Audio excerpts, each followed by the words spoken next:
anka wkoll fil-mod ta' kif Fl-isfond tal-ewwel deċiżjoni meħuda mill-kabinett il-ġdid sabiex medda kbira ta' art agrikola tinħareġ miż-żona tal-iżvilupp. Il-Prim Ministru Robert Abela ħabbar li l-bdiewa li jaħdmu art tal-Gvern f'Bulebel u żoni oħra se jkunu jistgħu japplikaw biex jingħataw titolu uffiċjali tal-art illi qed jaħdmu. F'intervista fuq One, Dr. Abela qal li l-Gvern irid jagħti serħan il-moħħ lill-bdiewa li ilhom jaħdmu art tal-Gvern mingħajr garanzija ta' titolu fosthom f'Bulebel, Għawdex u fit-tramuntana tal-pajjiż. Dr. Abela tkellem dwar diversi siti li ġew protetti mill-iżvilupp fosthom art f'Ħal-Kirkop, Ħalluqa u Ħallija li se jintużaw għal proġetti ħodor u spazji miftuħa.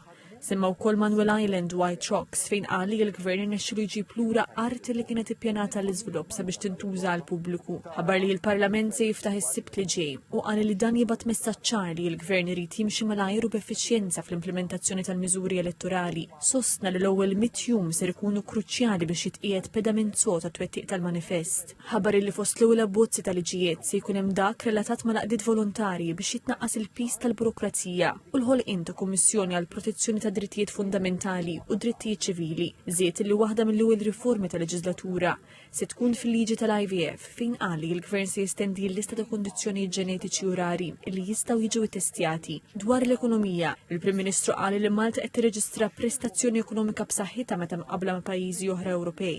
Innota kif il-Gvern ilu 6 snin iżomm stabbli l-prezzijiet tal-petrol, id-diesel u l-gass u sostna li jekk se jibqa' jagħmel minkejja l-messaġġi sottili li saru fil-kampanja elettorali li l-Partit Laburista kien se jollihom wara li jirbaħ l-elezzjoni. Sostna li fil-kampanja elettorali ta' garanzija ċara li l-prezzijiet tal-enerġija, inkluż il-kontijiet tad-dawl, kienu se jibqgħu stabbli u hekk se jibqgħu għaliex sostna li dan jagħti serħan il-moħħ lill-familji u lin-negozji sabiex ikunu jistgħu jippjanaw. Fl-istess waqt innota kif Malta kompli tnaqqas id-deficit u għandha l-inqas rata ta' inflazzjoni fl-Unjoni Ewropea. Saħaq li l-Gvern se jibqa' viġilanti sabiex iżomm il-finanzi fis-sod waqt li jimplementa l-miżuri tal-manifest elettorali illi qal jidħol fil-pjan tal-qagħda fiskali tal-pajjiż.